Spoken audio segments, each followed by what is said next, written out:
Assalomu alaykum, hurmatli obunachilar, hurmatli kanalimiz obunachilar. Mana bugun 12-fevral kechki payt bu syomkamizni qilyapmiz. Ko'pchilik yomg'ir yog'ayotgan bo'lsa kerak, mana bizda ham yomg'irlar yog'ib, yomg'irda mana chuvalchanglarimiz mana chiqib, mana maza qilib aylanib yurishibdi mana.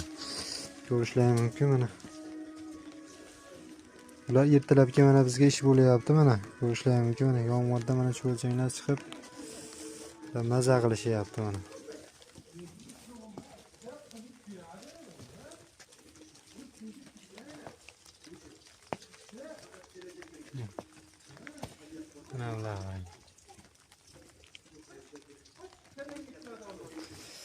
Bular kechqurun mana shunaqa yomg'irda chiqishda yaxshi ko'radi bular. Asosan shu yirik chuvalchanglarimiz chiqadi. Voyaga yetgan chuvalchanglarimiz. Beraktillarimiz ham mana. Tayyor bo'lgan begimizimiz ustini yopib qo'yganmiz kelyonkamiz bilan. Kelyonkani ham ustiga mana chuvalchanglarimiz chiqib olgan.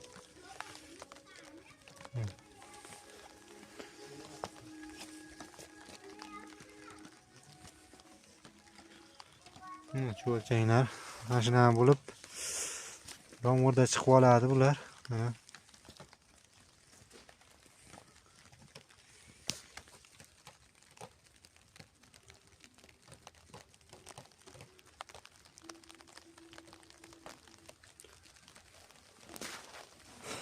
Ertalabki bular shu pana joylarga mana qangi mana bu yerlarga mana somon tashab qo'yganmiz. Mana shu somon shunga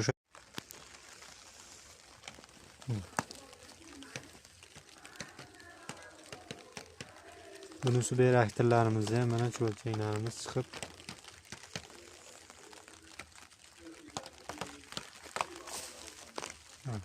sayr qilib yurishdi, maza qilib. Mana shunaqangi ishlar yomg'irda iloji yo'q chiqadi. To'xtatib bo'lmaydi. Iloji boricha yonlariga go'ng, shunaqangi g'ozorlardan tashlab qo'yilsa, chuvalchanglarimiz shularga yomg'irdan keyin kunduzi kirib oladi. Hamda chuvalchanglarimiz nima deydi? Qushlar terilishidan chuvalchanglarimiz shu uzoqqa ketib qolmaslikda oldini olinadi. Shunaqa qilib yonlariga go'ng yoki xashak shunaqa moldan chiqqan ushlar, g'ozorlar tashlab qo'yilsa, shunga kirib oladi mana chuvalchanglarimiz.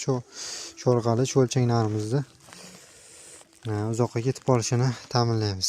Hammalarga rahmat, sog' bo'linglar, charchamanglar.